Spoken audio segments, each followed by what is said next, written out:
하나님의 말씀 함께 보도록 하겠습니다. 신약성경 에베소서 2장 8절로 10절입니다.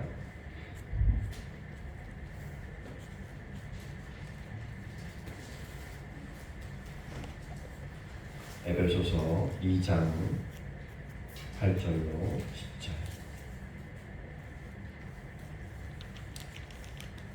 신약성경 311페이지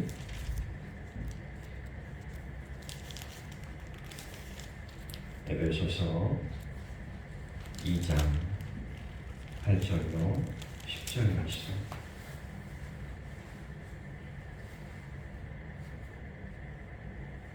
우리 함께 같이 읽겠습니다. 8절부터 10절까지 있습니다. 너희는 그 은혜에 의하여 믿음으로 말미암아 구원을 받았으니 이것은 너희에게서 난 것이 아니요 하나님의 선물이라. 행위에서 나는 것이 아니니 이는 누구든지 자랑하지 못하게 하리라.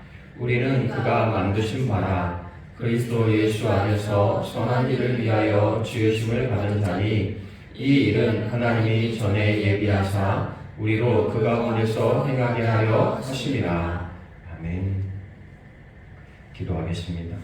하나님, 은혜를 감사합니다.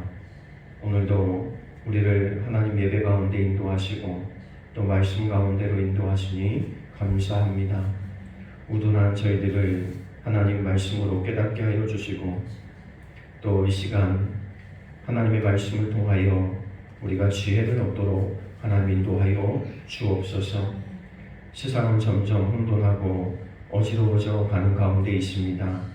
우리의 삶이 많은 도전 가운데 놓여 있지만 하나님, 우리가 하나님 앞에 정결하게 하시고 우리가 하나님 앞에 붙들린 바 되게 하시고 우리가 하나님과 동행하는 삶을 살아낼 수 있도록 인도하여 주셔서 우리 주님이 세상을 이기신 것처럼 우리가 세상을 능히 이기며 정복하며 살아갈 수 있는 은혜가 우리 가운데 있어질 수 있도록 하나님 도와 주옵소서.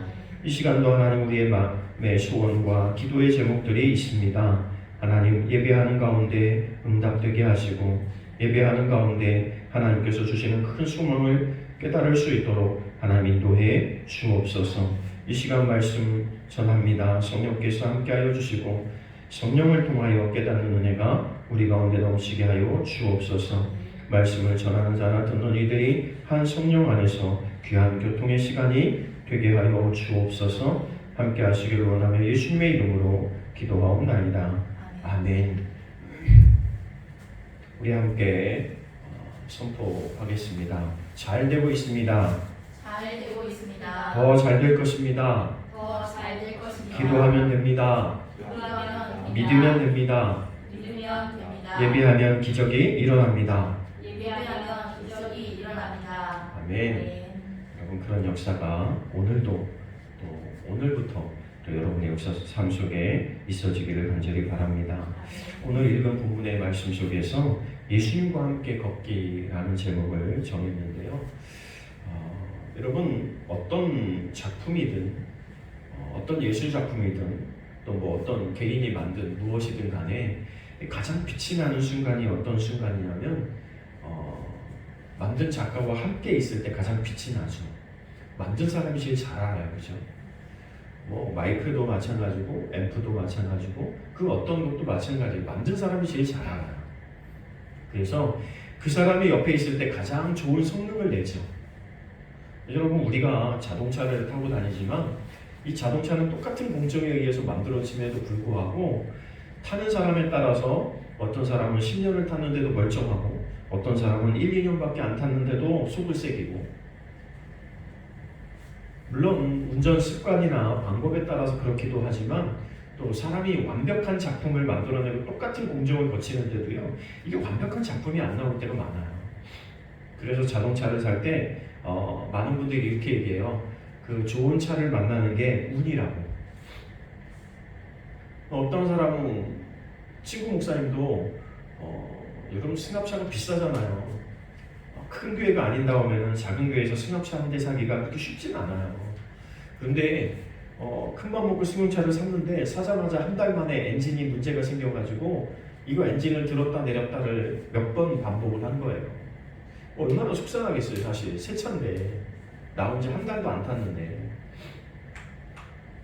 그럼 세상이 아무리 완벽하게 만들어도 그런 일이 생기죠. 근데 문제는 뭐냐면 만든 사람은 그걸 가장 잘 알아요. 그렇죠? 저희가 저희 뒤에 에어컨 있잖아요. 근데 이게 세월이 지나니까 문제가 생겨서 고장이 나요. 그 고장 나는 건 뭐 세월이 가면 고장이 날 수 있는 거잖아요, 그죠? 그런데 부품을 한번 교체한다고 뭐 30몇만 원짜리 부품을 2년 전인가 교체를 했어요. 그런데 2년도 채 안 돼서 똑같은 문제가 또 생긴 거예요. 그러니까 와서 기술자가 뭐라 그러냐면 이거를 지난번처럼 바꿔서는 안 될 것 같고, 왜냐면 지난번처럼 그 30만 원짜리를 바꿨는데 그랬잖아요. 그래서 이게 더 크게 더 통째를 바꿔야 된다는 거예요. 그래서 얼마 정도 나오니까 한 60만 원 이상 나올 것 같아요. 60만 원 같으면 조금 더 보태서 새 걸 사지, 그죠? 60만 원 정도 나올 것 같대요. 그래서 이걸 새 걸 사시든지 아니면 결정하시고 연락을 달라고. 그래서 우리가 아시는 분의 전문가가 있잖아요. 저걸 주신 분. 전화했죠. 그랬더니 알았다고, 알아보겠다고 알아보더라고요. 그러고 나서는 뭘 했냐면 정말 손톱만한 칩을 하나 갖고 왔어요. 기술자가 칩을 하나 갖고 왔는데 이게 뭐예요? 그랬더니 이게 가장 그 핵심이 되는 그 역할을 하는 칩이래요. 근데 이 칩 하나 갈아 껴본다고 본사에서 이렇게 얘기했다는 거예요. 이거 갈아 끼라고. 그래서 이걸 갈아 껴서 이상이 없으면 되는 거고, 이상이 있으면 통째를 다 갈아야 된다는 거예요. 그래서 그러냐고. 그럼 해달라고. 이거 가는 데는 얼마냐 그랬더니 자기가 인건비 왔다 갔다 해서 38,000원만 주면 된대. 그러니까 여러분, 근데 지금 저거를 그래서 저희가 뭐 예배 시간에 켰다가 예배 시간 끝나면 딱 꺼버리고 그랬거든요. 왜 중간에 계속 이상이 생기면 왔다 갔다 해서 잘 안 되거든요. 근데 지금은 이제 몇 주째 지금 계속 켜놓고 있거든요. 근데 아무 이상이 없어요. 그 칩 하나, 정말 칩 하나인데, 그 하나 갈았는데. 그러면서 느낀 게 이런 거죠. 역시 만든 전문가들은 다르구나. 근데 그분이 뭐라고 하냐면, 여러분 이런 얘기는 나가면 안 되는데, 뭐라고 얘기하냐면 일반 사람들은 그렇게 부품을 이렇게 교체하는 법은 없다는 거예요. 목사님은 저 위에 아시는 분 백이 있어서 요것만 가르라고 할 수 있는 거지, 일반은 절대 그렇게 수리하는 법은 없다는 거예요. 그리고 그렇게 부품을 하나만 주지도 않는다는 거예요, 본사에서. 그런데 무슨 백이 있는지 모르겠지만 하여튼 이렇게 됐다고. 그래서 38,000원만 저희가 지불하고 지금 고쳤는데 멀쩡하게 잘 돌아가고 있어요. 정말 하나, 그 까만 네모난 까만 거 하나에 작대기 2개, 다리 2개 달린 거, 그거 하나 갈았는데 지금 저런 거예요. 그러니까 참 신기하다 이런 생각이 들고요. 그게 뭔데? 근데 그분 얘기는 이게 제일 중요한 부품이라는 거죠. 그 중에 제일 중요한 역할을 한다는 거예요. 여러분, 만든 사람은 빠삭하게 알아요, 그죠? 저걸 설계하고 만든 사람은 너무 완벽하게 알아요. 그럼 사람을 만드신 분이 누구예요? 사람을 창조하신 분이 누구예요? 하나님이시잖아요. 그 사람은 누구에게 가야 가장 완벽한 진단을 받고 누구에게 가야 가장 완벽한 사람이 될 수 있을까요? 만든 사람에게 가야, 만든 분에게 가야 되는데 그분이 하나님이시라는 거예요. 그러니까 다른 곳에 맨날 다녀봐야 소용이 없는 거예요. 심리학 박사로 또 심리학자로 평생을 이렇게 교수도 하고 활동했던 분이 75세신데 지금 현재 75세시래요.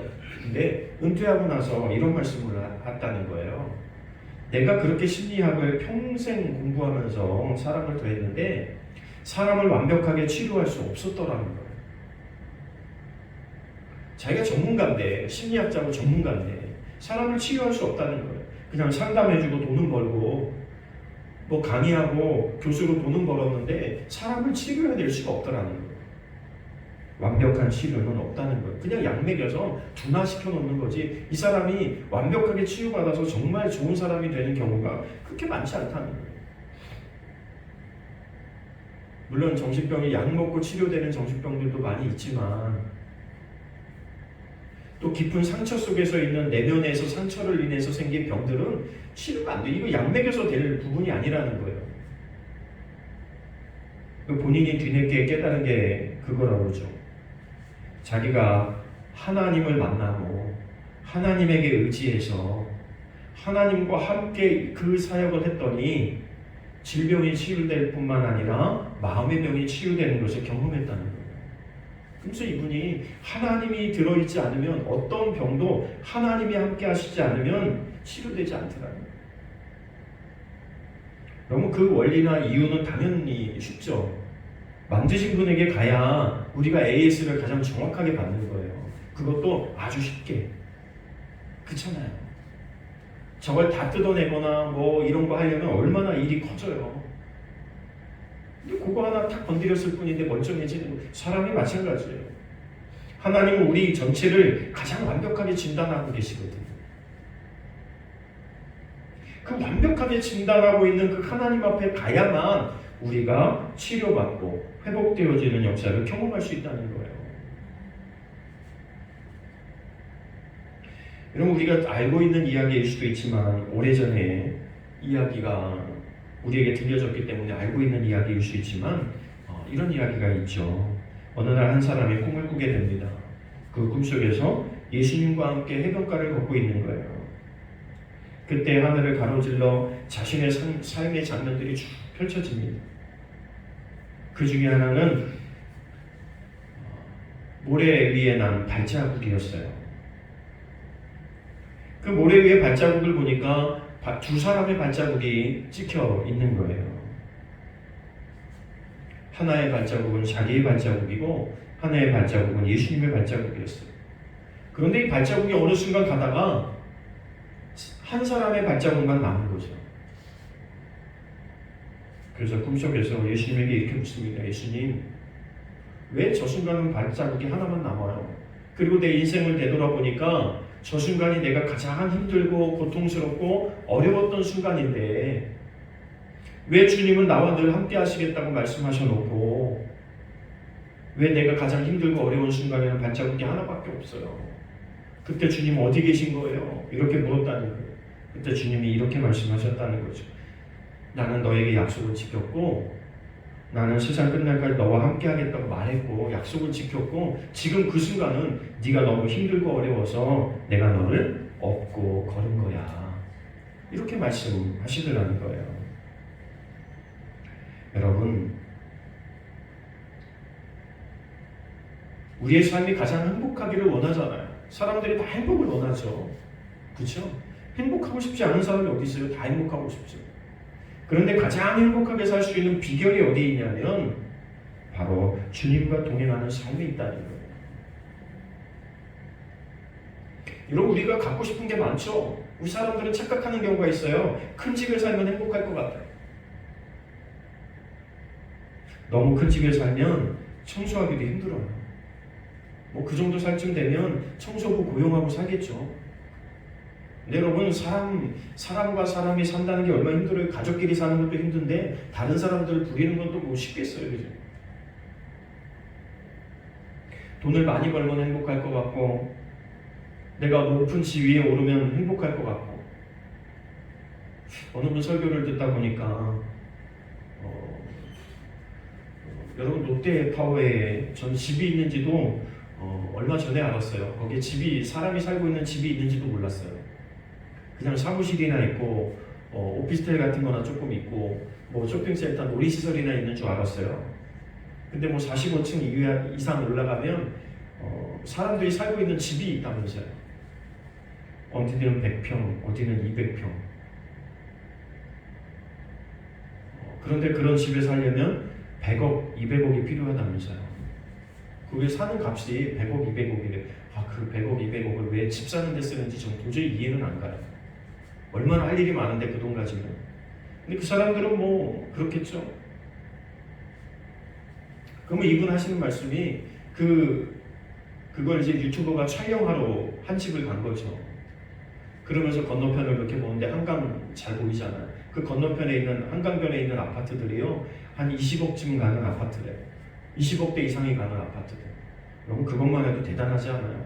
근데 200억대 집에서 20억대 집을 내다다 보니까 그 집이 굉장히 초라해 보이더래요. 아니 우리는 20억이 아니라 2억짜리 집을 유지하는데도 힘든데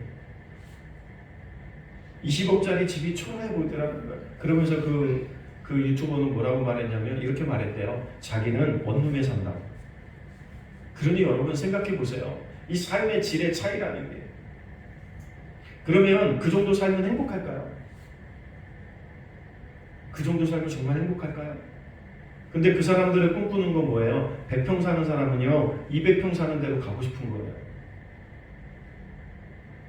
꼭대기 펜트하우스 뭐 이런 데 사는 사람은요 갈 데가 없으면 무슨 생각할까요? 내가 어느 날 잘못돼가지고 아니면 나보다 저기 밑에 사는 사람이 돈을 더 많이 벌어가지고 내 집을 사겠다고 하면 어떡하지? 그리고 나보다 더 큰 집을 사면 어떡하지? 그럼 사람은요 내가 제일 좋은 집에 살고 내가 제일 높은 데 살고 내가 제일 멋지게 사는 것 같지만 그 사람들 역시도 불안감에 시달린다는 거예요.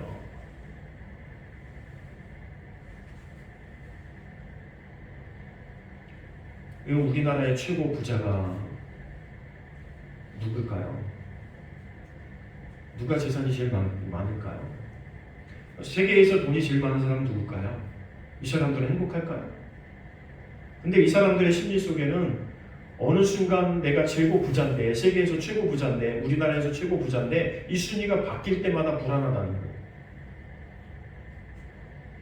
내가 2등이 되고 3등이 될까봐 불안한 거예요. 저 사람이 나를 능가할까봐. 여러분 그래도 그렇게 살아보고 싶죠? 그래도 우리의 속마음은 이런 거잖아요. 그래도 좋으니까 그렇게라도 한번 살아봤으면 좋겠다, 그죠? 근데 여러분 그렇게 살아서 행복하지 않다는 거예요. 우리의 속은 마음은 행복을 원하면서도 그 행복을 뭐에서 찾으려고 하냐면 뭔가를 소유하고 뭔가를 가지고 부자가 되고 집을 가지고 좋은 차를 타고 이런 데서 행복감을 느끼려고 자꾸 찾는 거예요. 그 내면 속에는 이런 게 있다는 거예요. 소유욕. 뭔가를 소유해서 내가 행복해질 수 있다는 착각. 근데 여러분 소유욕에 사로잡힌 사람은 결코 행복을 누리지 못합니다. 왜냐하면 계속 거기 가야 되거든요. 그 다음 목적지 가야 되고 그 다음 목적지 가야 되고 그 다음 목적지 가야 되거든요. 행복을 누릴 시간이 없어요. 행복하지 못하다는 이야기는 참 불행하다는 이야기예요. 그러면서 이렇게 말씀하시더라고요. 행복은 오늘을 누리는 것이 행복이다. 지금 있는 상태를 누리는 거예요. 그냥 우리 예전보다 괜찮잖아요. 여러분 맨날 선포하잖아요. 잘 되고 있고 앞으로 더 잘 될 거잖아요. 아니에요? 지금 잘 되고 있고 앞으로 잘 될 거잖아요. 그러면 뭐 하면 돼요? 오늘 주신 하루를 하나님 앞에 감사하면서 누리며 살아낼 수 있어야 된다는 거예요. 그래야 행복한 거예요. 끝까지. 근데 오늘을 행복하지 못하면 아무 소용이 없어요. 여러분 음식을 먹는 두 가지 방법이 있어요. 맛있는 것부터 먹는 사람과 맛없는 것부터 먹는 사람. 음식이 쭉 있어요. 과일도 있어요. 잘 익은 것부터 안 익은 것까지. 음식도 맛있는 것부터 맛없는 것까지 내가 별로 좋아하지 않는. 근데 이거 반드시 먹어야 돼요. 그럼 뭐부터 드실래요? 보통 많은 사람들은 이렇게 먹어요. 맛없는 것부터 먹고 맛있는 걸 남겨놨다 먹으려고 해요. 그러면 심리적으로 뭐가 되냐면 조금 더 맛없는 거, 조금 더 맛없는 거, 맛없는 것만 계속 먹는 거예요. 덜 맛없는 거, 덜 맛없는 거. 맛있다는 개념이 없어지는 거예요. 근데 맛있는 것부터 먹으면 그냥 맛있는 개념으로 계속 가는 거예요. 맛있는 거, 그 다음 맛있는 거, 그 다음 맛있는 거, 그 다음 맛있는 거. 맛없는 거 먹으면 그 다음 맛없는 거, 그 다음 맛없는 거, 그 다음 맛없는 거. 맛없는 걸로 끝나요. 이게 사람이 생각을 어떻게 하고 사느냐에 따라서 삶의 가치가 많이 달라진다는 거예요. 여러분, 오늘이 우리 인생의 최고 젊은 날이라고 CF에 나오더라고요. 오늘 우리 인생의 최고 좋은 날이에요. 최고 젊은 날. 그러니 오늘을 잃어버리면 다시는 오늘은 오지 않아요. 그러니 여러분, 오늘을 주신 하나님 앞에 감사하면서 이걸 누리며 살아야 되죠.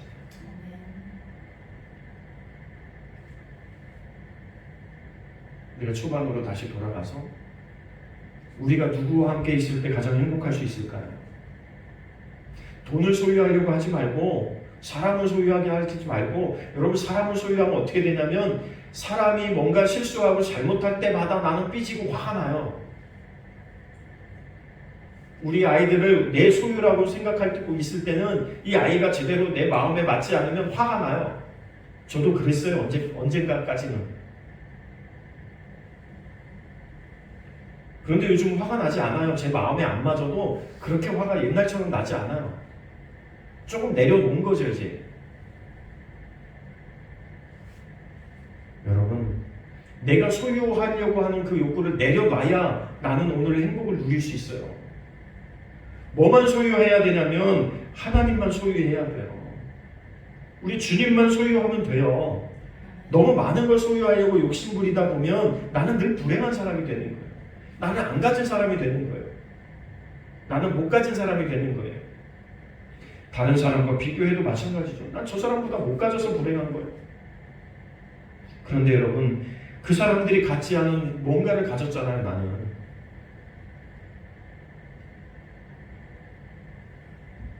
공평하신 하나님, 숙명의 시인이 그 시를 썼잖아요. 공평하신 하나님.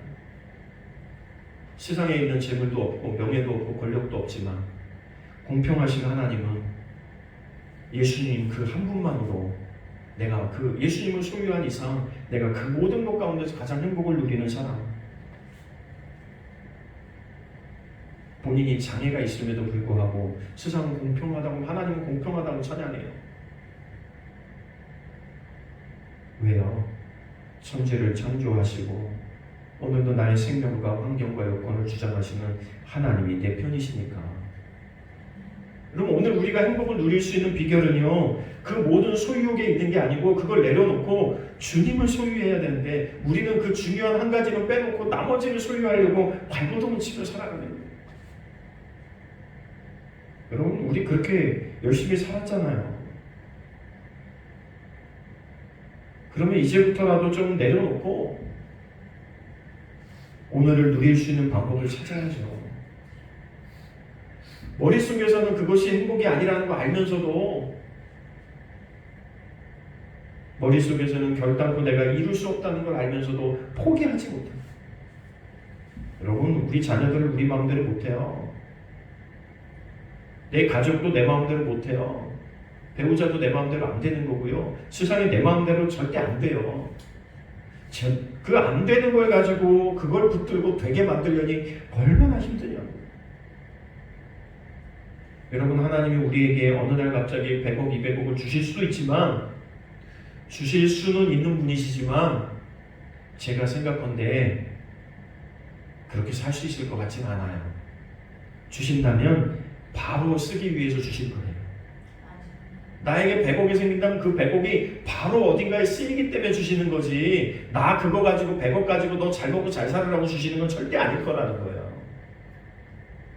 그러니 100억, 200억 꿈꾸면서 10억, 20억을 꿈꾸면서 살지 말고 오늘을 살게 하신 하나님과 함께 걷는 게 중요한 거예요. 걷다 보면 힘들고 어려울 때도 있죠. 불편할 때도 있어요. 또 내가 생각하는 길과는 전혀 다른 길일 수도 있어요. 그런데 염려하거나 걱정할 필요가 없는 건 주님이 나와 함께 걷는다는 거예요. 내가 힘들고 어려우면 안아주실 것이고 도닥여 주실 것이고, 내가 도저히 지쳐서 걸을 수 없다고 한다면 주님께서 나를 업어서라도 걷게 만드실 거고 목적지에 가게 만드실 거예요. 그것이 오늘 그 표현이잖아요. 우리가 그렇게 하지 않으니까 성령께서 우리 속에서 울며 탄식하면서 우리를 위해서 기도하는 거, 그게 아닌데, 그게 아닌데, 그게 아닌데. 부모가 자식을 키우면 쳐다보면 늘 그렇죠. 그게 아닌 것 같은데, 그게 아닌데 자꾸 젊을 때는 또 자녀들은 계속 아닌 것 같은 길로 가려고 한다는 거죠. 부모 입장에서 안타깝죠. 내가 살아본 결론에 의하면 그게 아닌데. 그런데 자기들의 생각이 옳은 것처럼 그렇게 살려고 하죠. 우리도 다 경험해 봤잖아요. 우리도 부모가 열심히 이야기하고 뭐 이렇게 해라 저렇게 할 때 다 잔소리로 여기면서 뒤늦게 생각해 보니까 그때 그 말을 들었으면 좋았을 거예요. 그때 그 말을 좀 더 귀 기울여 들었으면 내가 지금보다는 나았을 거예요. 뭐 이런 후회하면서 사는 거죠. 그런데 여러분, 그것조차도 사람들은 이렇게 말해요. 내가 후회했기 때문에, 내가 실패했기 때문에, 내가 그걸 해보지 못했기 때문에 자녀들을 통해서 대리만족하려고. 여러분, 이것도 집착과 소유욕의 하나예요.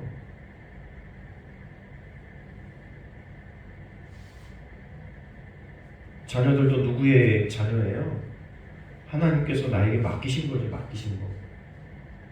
책임은 누가 지세요? 하나님 지시죠. 우리가 할 일은 기도하면 되는데, 믿으면 되는데, 우리가 맨날 선포하면서도 기도하면 되는데, 믿으면 되는데, 이게 안 돼가지고 그냥 잔소리하고 서로 그냥 싸우고 다투고. 덜 다투는 비결이 있어요. 내려놓으면 돼요. 사랑은 소유하는 게 아니에요. 사랑은 상대가 잘할 수 있도록 도와주는 게 사랑이에요. 그렇잖아요. 우리 주님이 우리를 소유하려고 넌 여기 가 있어, 너는 이렇게 가야 돼. 주님도 그렇게 하지 않아요. 우리 알잖아요. 우리 주님이 그렇게 하시던가요? 로버트처럼 야, 너 이건 1.1획도 변함없이 무조건 이 길로 가야 돼. 1cm도 벗어나면 안 돼. 뭐 우리 주님이 이렇게 하시던가요? 우리 주님은 어떻게 하세요? 해봐. 네가 해봐. 내가 아니라고 맨날 말하면 뭔 소용이 있어요, 그죠? 주님이 아니라고 말씀을 하시지만 아니라고 해서 바로 방향을 틀거나 바로 뭐 매질을 하거나 우리 주님 그렇게 하지 않잖아요. 우리가 살아보니까. 주님 뭐 하세요? 기다려주고 지켜보시잖아요. 그리고 스스로 깨닫고 주님에게 도움을 요청할 때까지 기다려요. 힘들고 우리 인간은 지혜롭지 못해가지고 힘들고 어려울 때만 주님 앞에 엎드려서 엉엉 울면서 주님 도와주세요. 제가 잘못했어요. 그래, 그러면 주님이 또 그때 와서 다독여주시고 보살펴주시고 안아주시고 업어주시고 그러면서 그 길을 통과하게 또 만들어주실 건데 너무 믿는 구석이 있어서 평상시 때 아무렇게나 사는지는 잘 모르겠지만 여러분, 주님도 우리를 기다려주십니다. 주님도 인격체로 우리를 기다려주시는 거예요. 로버트처럼 이래라 저래라 좌로 가라 우로 가라. 그게 중요한 게 아니고 스스로 깨닫고 가는 게 중요한 거죠. 여러분, 뭐든지 억지로 하면 힘들어요. 공부를 억지로 시켜봐요. 얼마나 힘든가.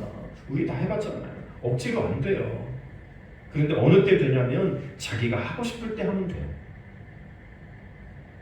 그러면 또 우리의 마음속에 한짝에 이런 생각이 떠오르죠. 할 데가 없잖아요.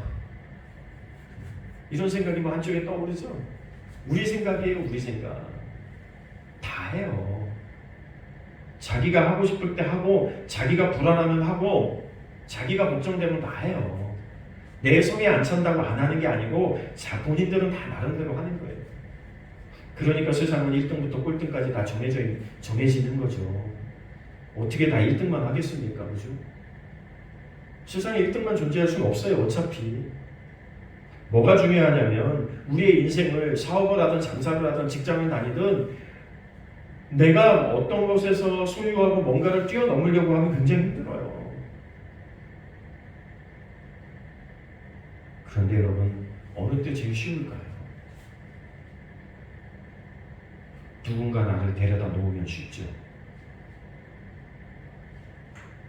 우리는 뭐 예화 속에서 갑자기 성공한 사람들의 이야기를 많이 듣잖아요.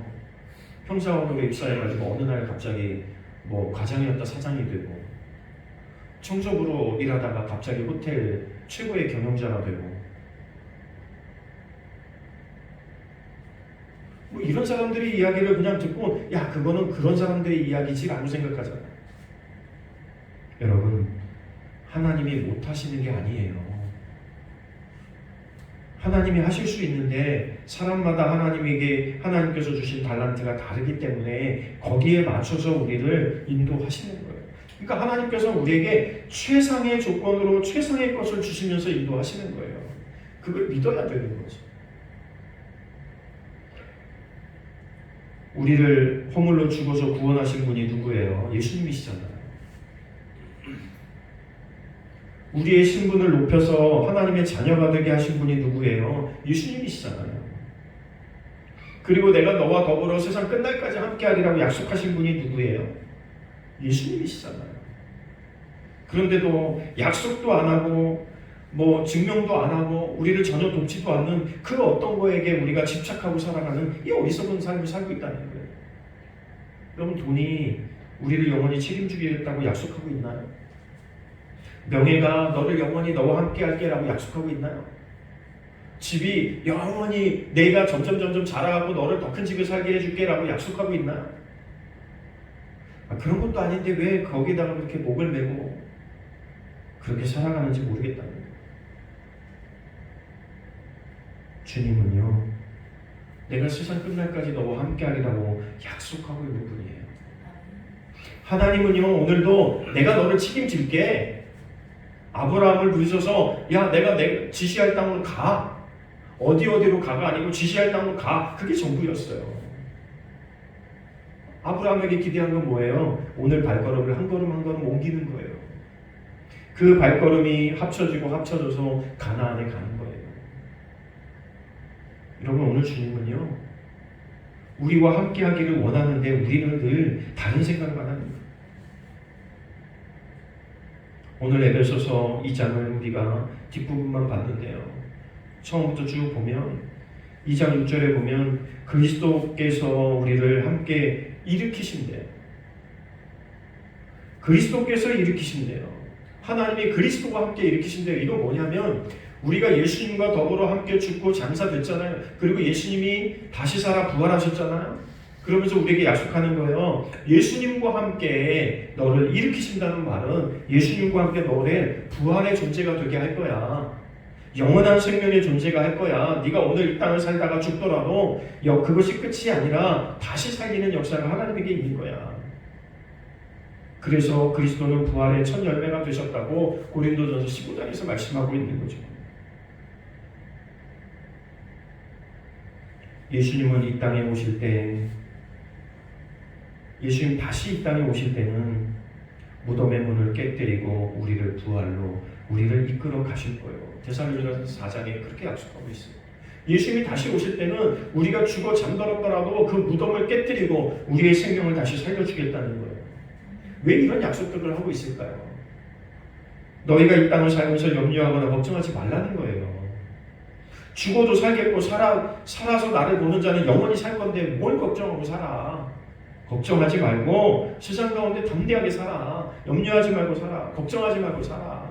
오늘 주어진 하루를 마음껏 누려. 이게 주님의 우리에게 주시는 격려의 말씀인 거죠. 10절의 말씀 뭐라고 말씀했어요? 우리는 그가 만드신 바라. 누가 만들었다고요?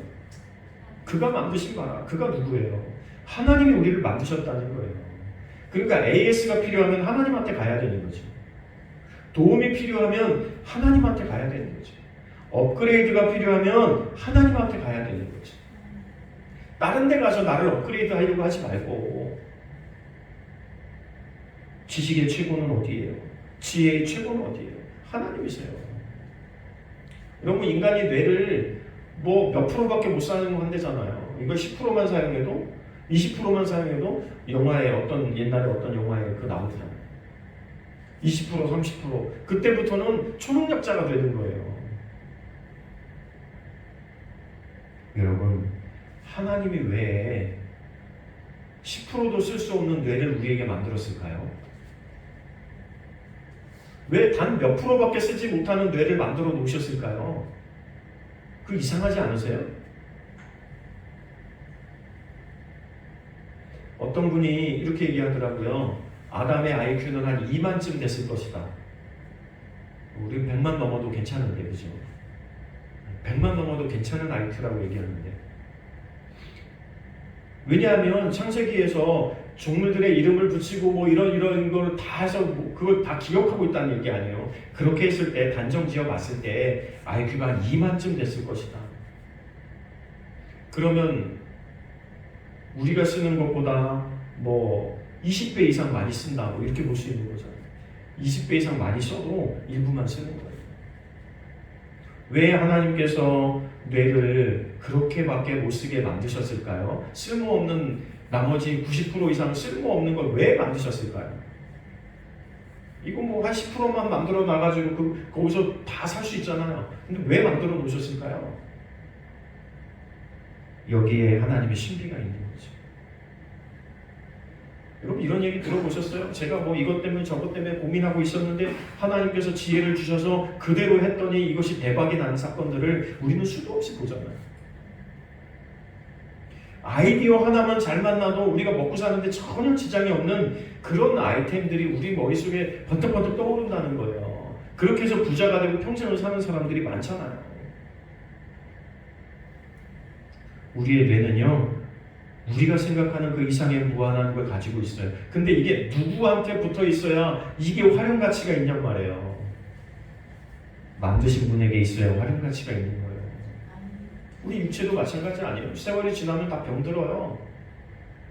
어딘가 아파요 막. 뭐 관절염도 오고요. 이제 체력도 좀 딸리는 것 같고요. 막 이런 일이 생기잖아요.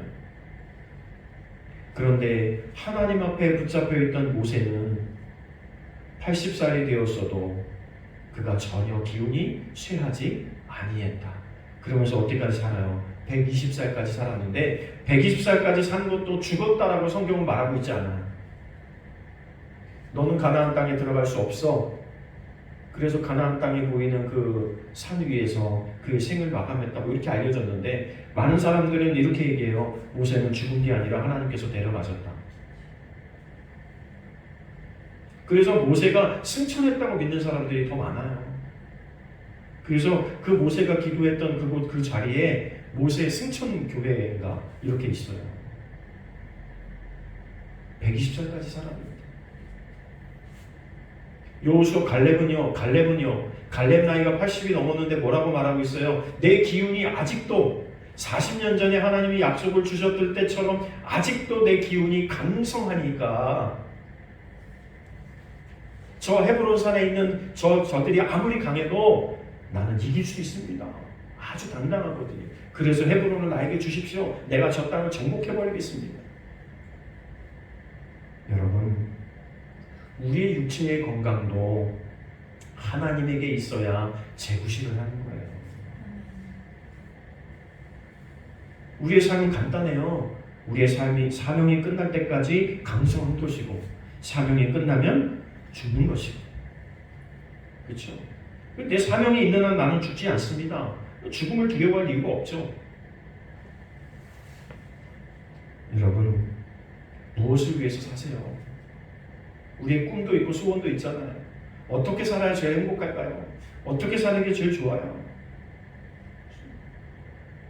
제가 지금까지 계속해서 말씀드렸던 내용으로 35분 이상 말씀드린 내용이 뭐예요? 우리가 무엇을 꿈꾸든 무엇을 깊이 하든 무슨 계획을 세우든 간에 진짜 행복은 예수님과 함께 걸을 때만 있다는 거예요. 오늘 예수님과 함께하는 오늘을 멋지고 아름답게 최선을 다해서 누리며 사세요. 주님과 동행하는 그 삶이 제일 행복하니까. 어린아이가 부모님과 함께 있을 때 제일 행복하잖아요.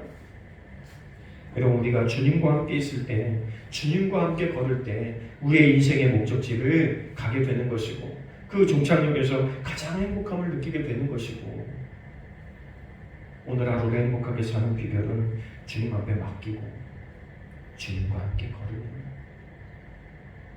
하나님이 나를 만드셨으니 하나님과 함께 있으면 나는 가장 안전해요. 어디 고장나도 걱정할 거 없어요. 어련히 알아서 하시려고요. 그렇죠? 어련히 알아서 하시려고요. 내가 사명을 다하는 날까지는 결국 살게 하실 거예요. 그 감당하게 하실 거예요. 그러니까 뭐 이런 것 저런 거 걱정하고 염려하지 말고 오늘 주님과 함께 걷는 저와 여러분 되시길 바라고요. 오늘을 통해서 기쁨을 하나님께 영광을 돌려드릴 수 있는 그 하루하루의 삶을 살아낼 수 있는 우리 모두가 되시길 바라요. 우리 가슴에 손 얹고 또 해볼까요? 예수님, 예수님, 내 안에 오십시오. 내 안에 오십시오. 내가 주님과 영원히 내가 주님과 영원히 동행하겠습니다. 동행하겠습니다. 네, 이거 하나면 끝나요. 주님 내 안에 계시고 내가 주님과 영원히 동행하겠습니다. 여러분, 이것이 여러분의 삶을 가장 아름답게 만드는 최고의 가치인 줄로 믿으시기 바랍니다. 그래서 한 주간의 삶도 주님과 함께 동행함으로 승리하고 한 주 동안 마음껏 행복하게 누리고 또 주일날 우리가 모여서 하나님 내가 이만큼 행복하게 살았어요 라고 또 고백하면서 하나님 찬양하며 예배할 수 있는 우리 모두가 되시기를 간절히 축원합니다. 기도하겠습니다. 하나님, 은혜를 감사합니다. 오늘 내가 가지고 있는 믿음이 무엇인지 다시 한번 되돌아보게 하여 주옵소서. 내가 무엇을 의지하고 무엇을 따라 살아야 되는지 다시 한번 깨닫게 하여 주시고 우리를 만드시고 우리를 인도하시고 우리와 함께 하시는 그 주님에게 내 삶을 드리며 내 모든 것을 송두리째 맡길 수 있는 믿음의 결단이 오늘 우리 가운데 있어질 수 있도록 도와주옵소서. 오늘 하루 우리에게 생명 주심을 감사합니다. 시간 주심을 감사합니다. 함께 할 사람들이 있음에 감사합니다. 함께 예배할 수 있음에 감사합니다. 오늘 하루를 마음껏 감사함으로 누려낼 수 있는 주님과 동행해낼 수 있는 우리 모두가 되게 하여 주옵소서. 그래서 한 주간도 우리가 감사함으로 기쁨으로 승리하며 이 땅에서 행복자로서의 삶을 살아낼 수 있는 우리 모두가 되게 하여 주옵소서. 함께 하시길 원하며 예수님의 이름으로 기도하옵나이다. 아멘.